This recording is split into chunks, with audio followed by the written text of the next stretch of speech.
Dang, bro. Gnarly. Dude, that's so gnarly, bro.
We didn't find God in Jerusalem. Well, we'll have to keep looking. Oh, here. Here's our bus to the airport.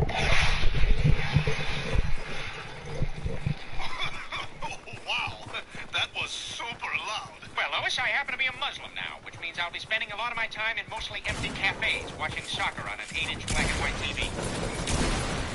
Peter, this is my friend Homer. He can teach you many things about our faith, including how to ululate.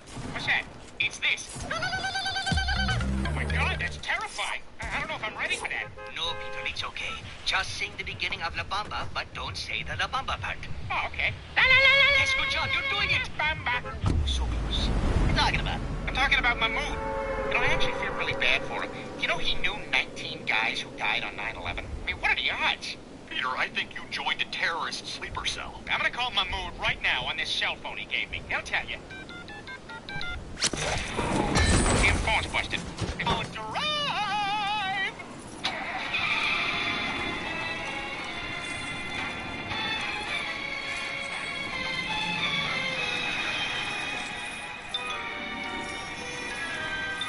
Okay, you're good to go. We'll go celebrate at the Clam. That's a great idea. Yeah, I think we could all use a drink. Tell you what, let me call Horace and tell him to get on tape. Let's go. Allahu Akbar! Get home before Stewie gets hurt, like Fozzie Bear when he went to Saudi Arabia. It's good to worship Allah, because I used to worship Sama. Waka waka. I once knew a guy who was so Arab. How Arab was he? He was so Arab that everybody liked him, and there was nothing funny about him at all. Mike, you've missed so much. Like when America was attacked by mentally challenged suicide bombers. Allahu Akbar! I'll be with Allah soon. What? He doesn't know what he's saying. He's delirious. Look, you better get moving. All right, Stewie, let's go get the sleigh ready. Anyone else a little freaked out by that Allah thing? Never mind that. Let's just get going.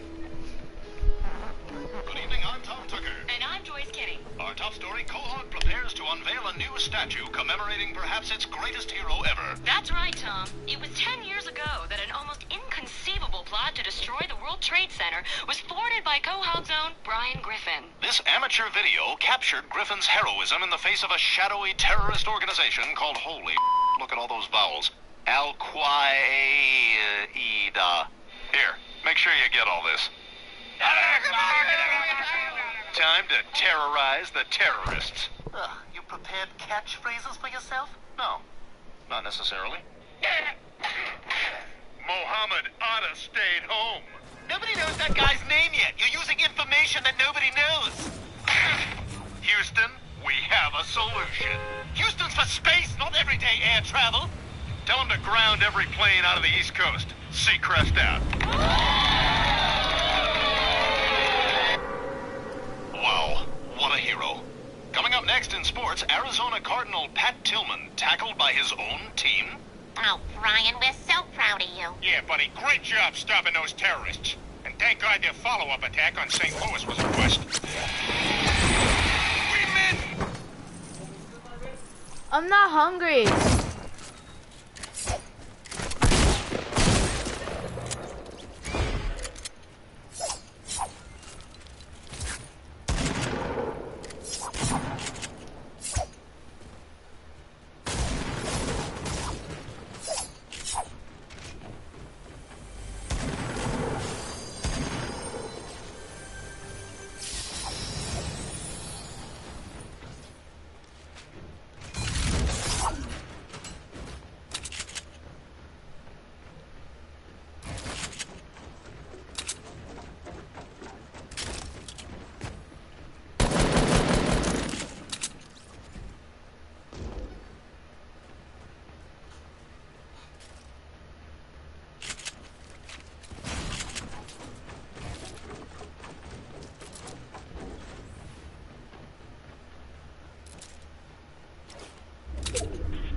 He not it, yo. He's a fucking idiot.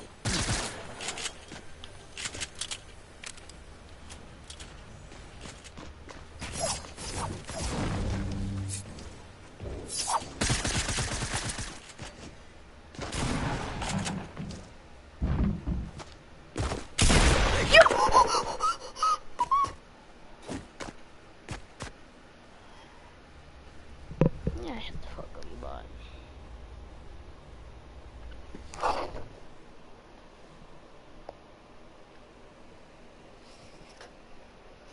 An SUV this big can get messy. Have your kids. What's up, guys? It's me. Found a island code. Someone built it, but before. Fucking! Holy shit, bro! What the fuck did? Oh my god, guys! I'm buying the slick right now. I don't care. Okay, so some random kid replied or commented on my video, the island code of Scissors Death on 3.0. Okay, I just finished writing it down. Now let's get into the world. Okay, so I just started the game. Let's see. Wait, what? Where is it? Wait, what the fuck is this? It's a fucking dick. Wait, what? Bro, I just got clickbaited, man. Oh, use code AOENDO. Yeah, guys, use code AOENDO. Oh shit. I didn't even know he put that on my. Okay, so some random kid clipped a clip of Scissors. What the fuck am I saying, man? Oh my god. He clipped the part where he was like playing a certain level in his Death Run 3.0. Okay, so yeah, now I'm gonna show you guys the clip that I was talking about, because that clip, there's something important happened after that. I'm failing so badly, chat. This is the one. There we go. Oh, I jumped too early. Wait, no I didn't. No I didn't. God! Son of a... Stupid dumb bitch. I just need to make sure this is possible. I haven't tested the very end yet. Okay, so as you saw, the title said Death Run 3.0 is insane. And then when you watch the clip, it's Scissors playing his map. So when you think about it, maybe that's gonna be in the Scissors Death Run 3.0. Well, they should be, because he's featuring it, right? So I got a sick plan, guys. Okay, so the sick plan is, if you use code AOENDO, I will literally build this massive map. Never mind, I already built it. Whoops. Well, since I'm a very nice person, I already built it for you guys. So the exact clip that I showed you from Scissors playing it, I literally built it exactly, except just a bit of differences. And I'll show you in a second. So this is the map. It's exactly how it's shown. Hit or miss. I bet she never miss, huh? Oh shit, why the fuck did I record that? I knew. Okay guys, I just started the game. This is my first attempt. Oh shit, I forgot to jump. It's fine though, nothing bad happened. I should come down. Okay, so this is like my 700th attempt. Bro, what the fuck is this fucking bullshit, man? That one's way too far up. Oh my god, Scissors, why'd you do that? Okay guys, listen. Just before I release this map and publish it all to you guys, I need to make sure that I copied it exactly right. Like, I didn't do any mistakes. So yeah, so as soon as I'm done with that, I'm gonna publish it on video. Okay guys, so as I am gonna be explaining something, I need to like tell you guys something as well. I'm gonna, first of all, as I explain, I'm gonna show you guys the full map in the background, as you see. Okay, so you see, when you reach this spot, I made it a bit less easier. Because you see, that jump is way too fucking hard. I'm not even joking. I literally played this map for 700 hours. And I'm not even joking about that. I'm actually serious. Listen, okay? That jump, if I didn't make it easier, you guys will be raging your ass off. But I'm actually serious. Okay, I'm actually serious. But yeah, when you finish like all of it, you're gonna reach this spot. Honestly, there's nothing. There's only a llama, two planes, and 2 bushes and a log. That's it. Okay guys, so as you see in the background, there is the code right there. But if you're fucking blind like me, I'm gonna read out the code for you guys, so you can just listen to me while you write it. Okay guys, I'm gonna say something real quick. First of all, subscribe to the channel right now. Second of all, use code AOENDO. Yo, what's going on guys? It's Tommy Craze and 2019. Grammys 2019. Excuse my manners. And just and winner list. Alright, let's have a look at this shit. Rap. Best rap performance. Be Careful by Cardi B. I've never even heard that song, but okay. Nice for What. Alright. King's Dead, which was the winner with a tie for Bubble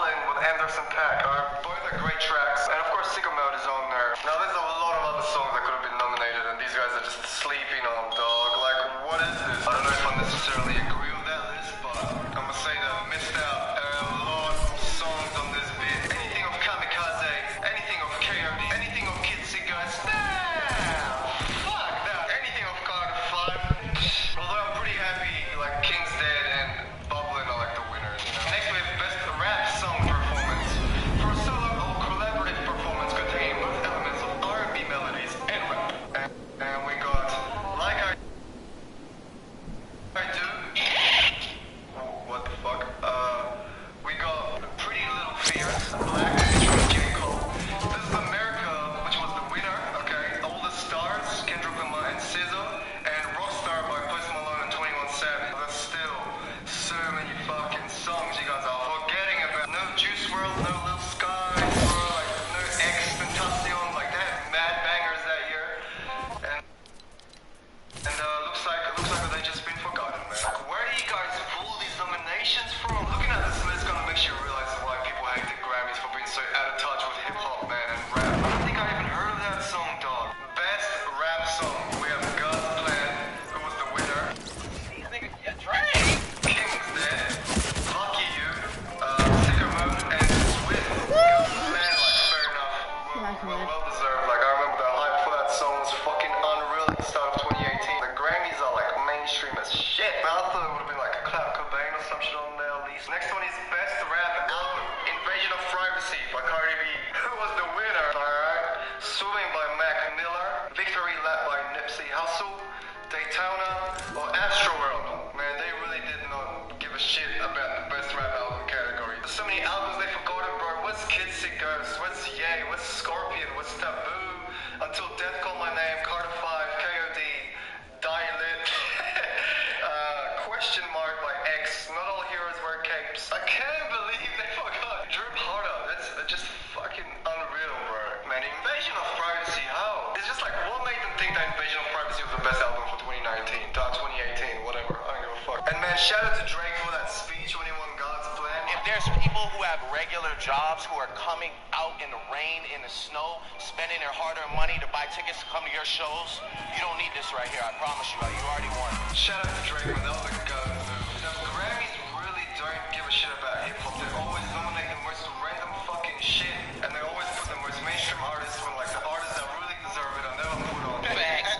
Let's see, like, the overall category. The general field, yeah. We got Record of the Year, right? So there might be potential for some hip-hop songs to make it through. We got I Like It, Cardi B again, The Joke by, I don't know what the fuck that song is. This is America, God's Plan, Shallow by Lady Gaga, All the Stars, Kendrick Lamar, Rockstar by Post Malone, and some straight country shit. It's really good to see like all these hip-hop songs in the general field, to be honest, this year. And it's crazy that This is America won the Record of the Year. I don't know, man, the video to that track was freaking lit, like something I've never seen before, but the track itself, I don't know if they could have given it to Cardi B again. I mean, like, bro, I'm so happy for my dog, Childish Gambino, for winning that. Dog Glover, man, I've been a fan since like 2010, 2011, since the OG days. But in terms of it being the Record of the Year, I don't know. I thought it was more like gonna be like Music Video of the Year. Like, the song doesn't really slap as hard in the car as it does watching it in the video, if that makes sense, man. I don't know if they purposely did that just to please like the hip-hop community, because they know everyone is like complaining about the Grammys being like rigged and shit. So they're trying to make it seem like it's less rigged and shit. I mean, damn, I'm really shocked not to see Taylor Swift on this list, by the way. Like, but I'm just kind of like very sad not to see my dog Blueface on here. Next we have Album of the Year, Invasion of Privacy by Cardi B again. By the way, I Forgive You, Scorpion by Drake, some other shit, Beer Bongs and Bentleys, and Black Panther, the album. The winner was Golden Hour by Casey Garcia. Now, I can't give you my opinion on that because I have no idea what the fuck this is. I've never even heard this in my life, but it's cool to see again like so many new hip-hop artists on that list. Good on you, Grammys, for trying to suck our dick. I don't know anybody who listens to any of these tracks. Fuck, I feel like these are like the tracks for like the older people, like 45, 60 years plus maybe. Is that the Grammys demographics? I feel like it's like 60-year-old white people. Something like my grandparents or my parents would like to watch. Georgia Smith, she is so slept on. She should have been the winner for that shit, bro. She's got the maddest slap.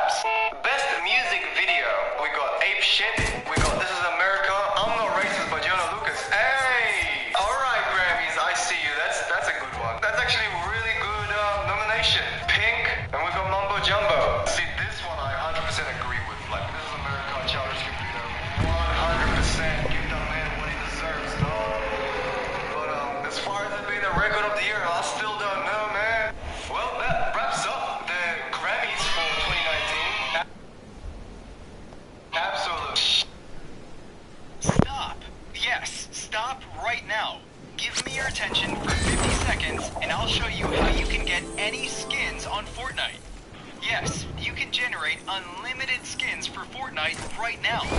All you will need to do is click the link below. After that, you'll need to fill your username and select the skins that you want. Then wait a while and you're ready to go to play Fortnite with any skins.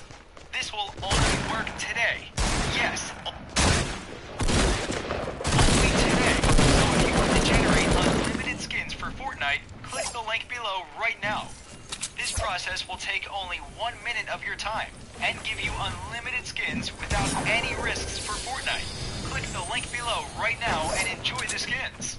The instructions will be on the link below. Click on it right now and enjoy Fortnite. Goodbye.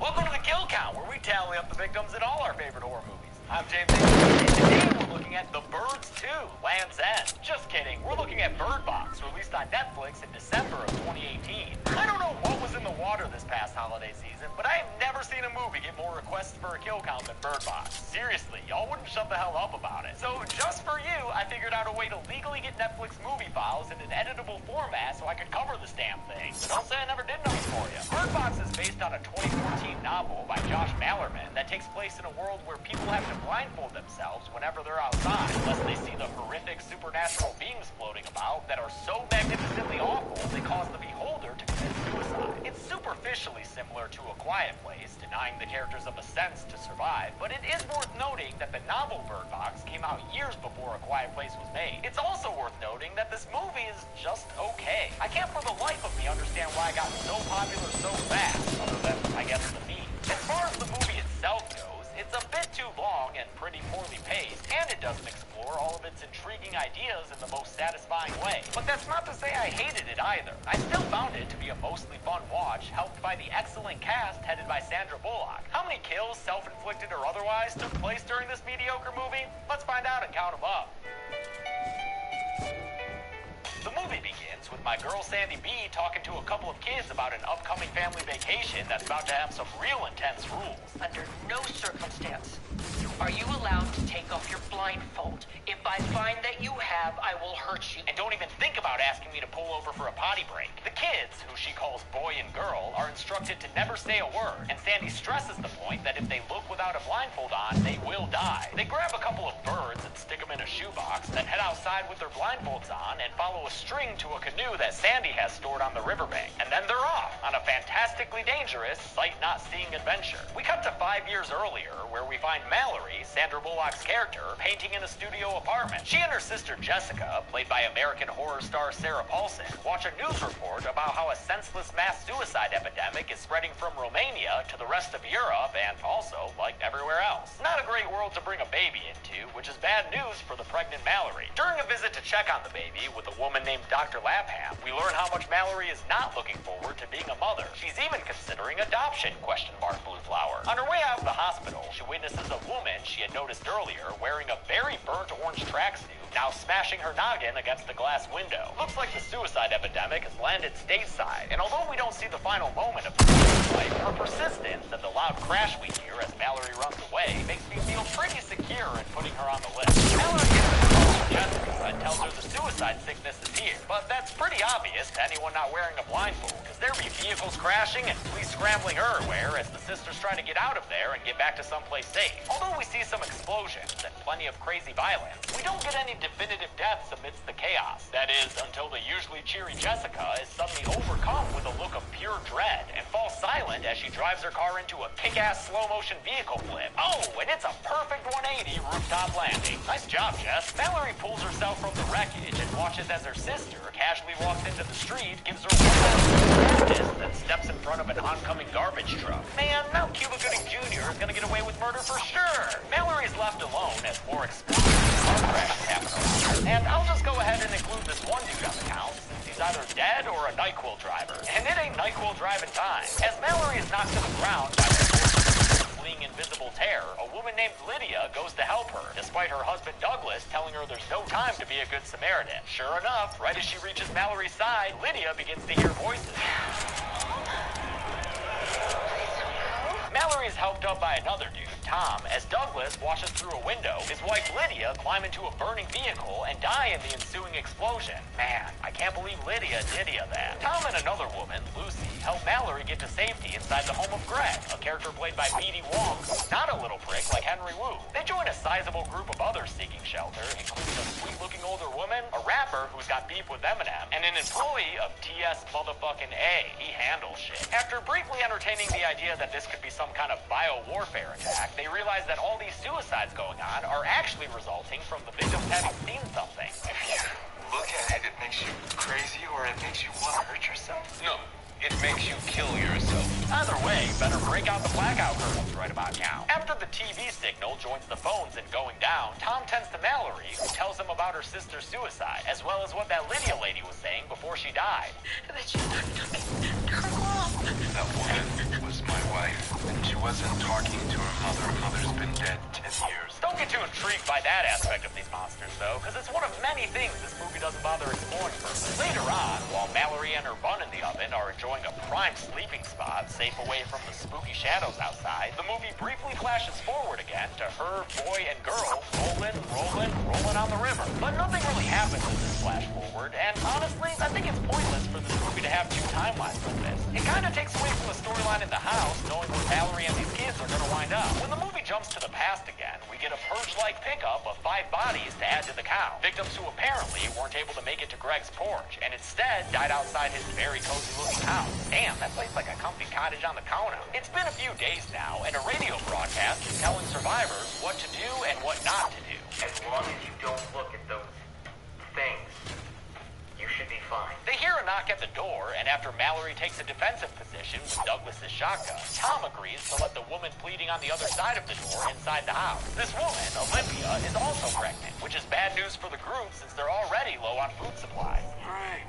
we can all starve here in the maternity ward. Greg gets an idea to use his house's security cameras to see what's going on outside, reasoning that if they're just watching whatever's out there on a digital screen, it may not be as lethal as looking at it directly. This guy eclipses. They strap him to a chair to protect him from himself, and after everyone leaves the room, he turns on his security cameras for the boringest binge watch of all time. While he does that, everyone tends to their various needs, whether it be prenatal pills, drops of alcohol, or eyeballs of booty. Not a chance. The world's ending, baby, so you never know. Before long, Greg sees some leaves glowing and a scary shadow appear on his camera, and it becomes obvious that, digital image or not, whatever he's looking at is leaving him pretty messed up. And so, after the others enter his office to find him thrashing around, Greg kills himself by knocking over his chair and breaking his head open against the stone mantle. Damn, you'd survived numerous outbreaks of murderous dinosaurs, but couldn't make it through a single marathon of security cam footage. Another night comes, and with this, some character development. Olympia and Mallory become pregnancy pals. Mallory walks in on that Felix dude machine gunning that Lucy chick, and Tom strikes up a flirty friendship with Mallory, because damn, he looks good in this fight. Back to the future party, when Mallory what's up, is 14 hours into her riverboat adventure with those kids. They hear a dude yelling out that he wants to help them and that they should remove their blindfolds,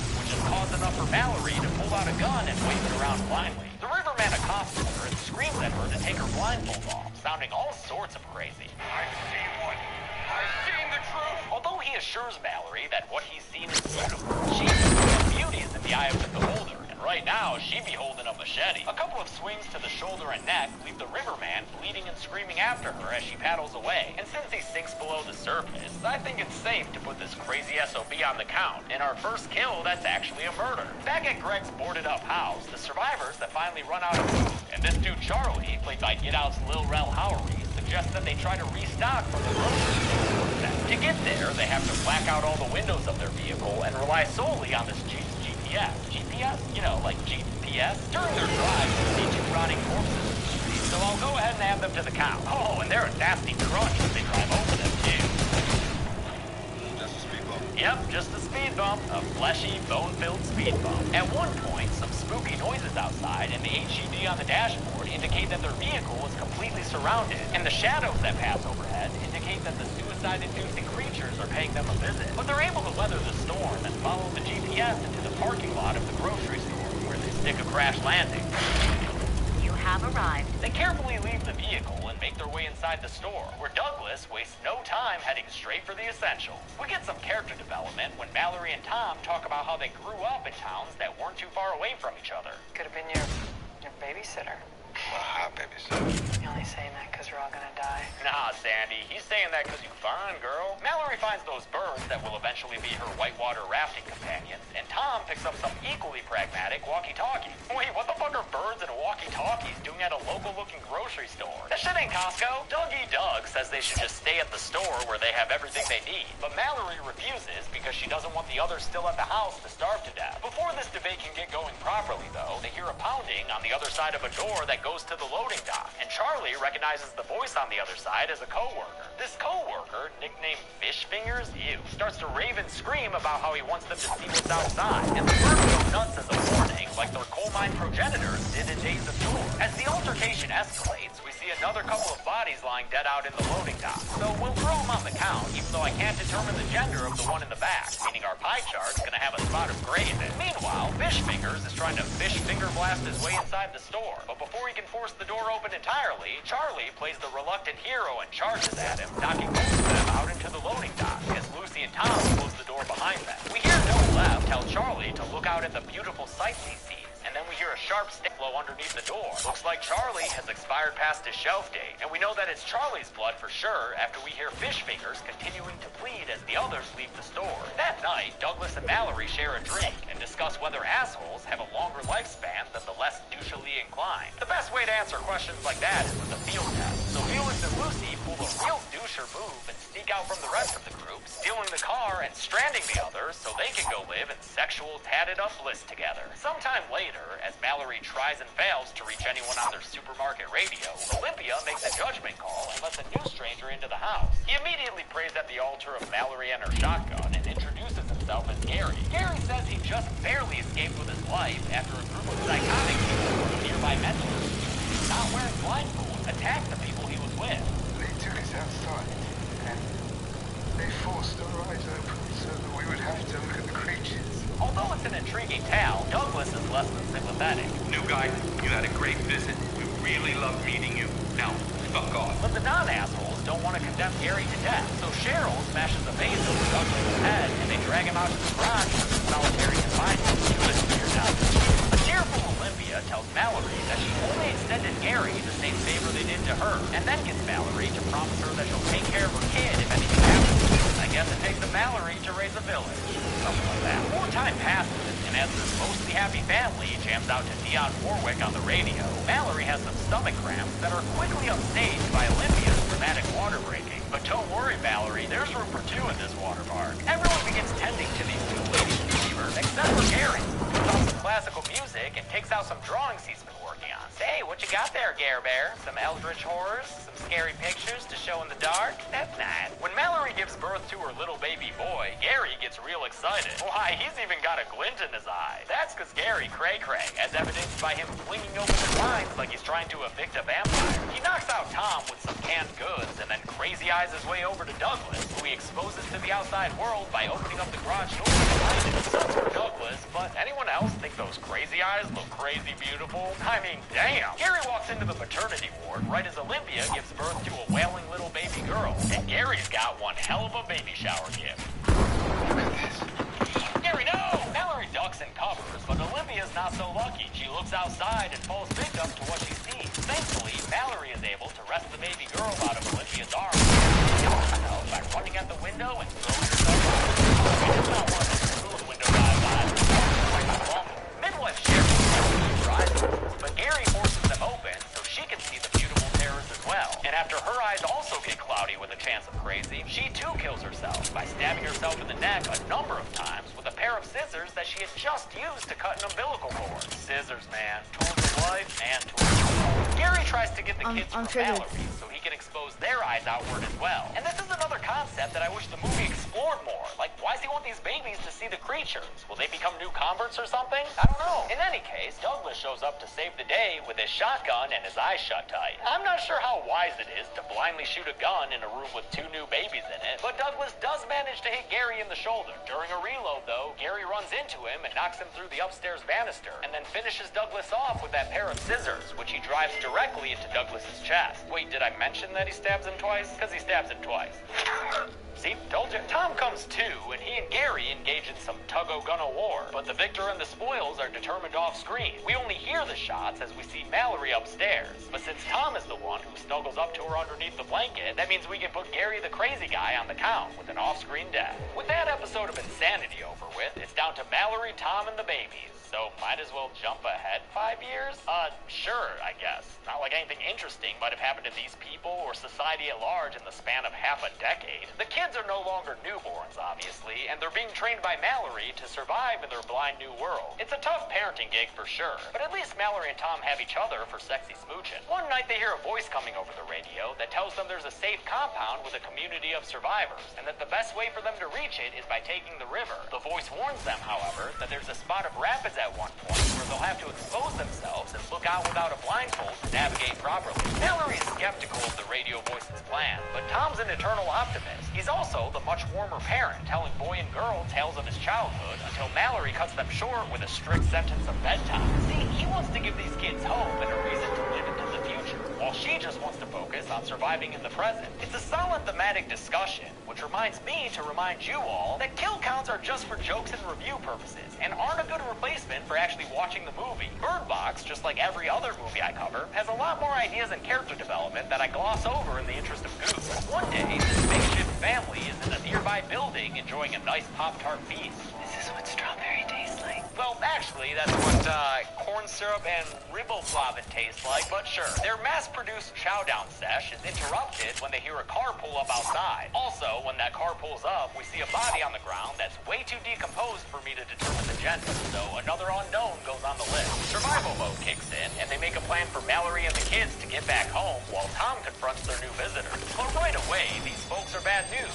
They tell Tom to take off his blindfold. When Tom hears one of them spot Mallory and the kids, he opens fire, killing two of them right away, a dude and a lady, with some shotgun blasts to the chest. He has to take off his blindfold to find a route behind the others, which lets him shoot and kill two more of the dudes there, again with blasts through the torso. That leaves only one guy left from the group, who is already heading through the trees to get to Mal and the kids. Tom follows him, but when the wind starts blowing up a gale and he hears some voices behind him, he turns around and quickly succumbs to the power of the unspeakable forces. Lucky for Mallory, Tom's will is just as strong as his muscle, and he uses his last bit of sanity to shoot and kill the final attacker, dropping him to the forest floor. Unfortunately, one can only be so strong, and our boy Tom kills himself by putting the gun up to his chin and pulling the trigger off screen. Once again, we only hear the shot as we watch Mallory react to it, but there's no ambiguity here. She and the kids are now on their own. Mallory packs up the essentials, and we're back where the movie started, with her telling the kids that times are about to get rough for them. And with that, we're finally all caught up, 42 hours into their 2-day river ride. By now, they've reached the rapids and have an under-the-blanket huddle where Mallory says one of the kids will have to look out for her, since she can't risk doing it, or else they could all three potentially die.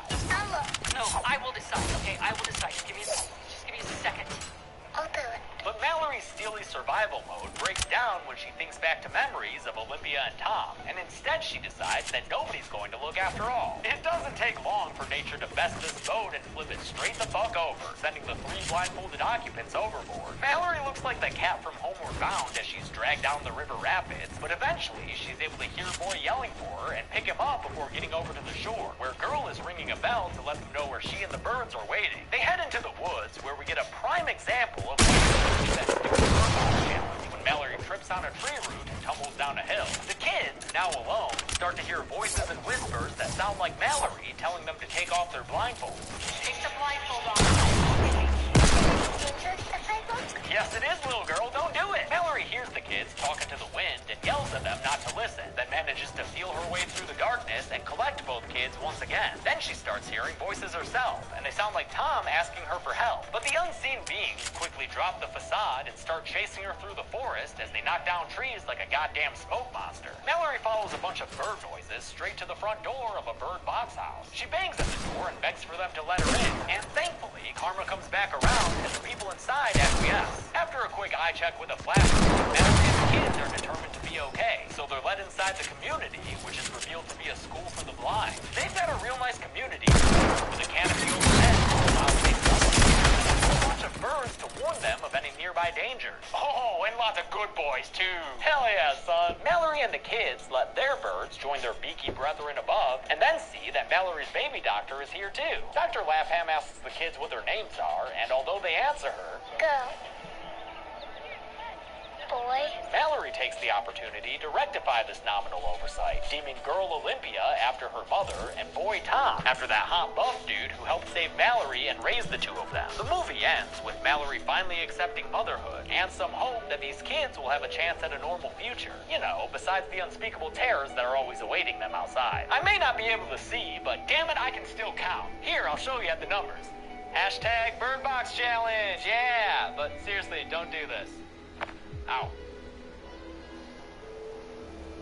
Just kidding, I actually have to read this teleprompter.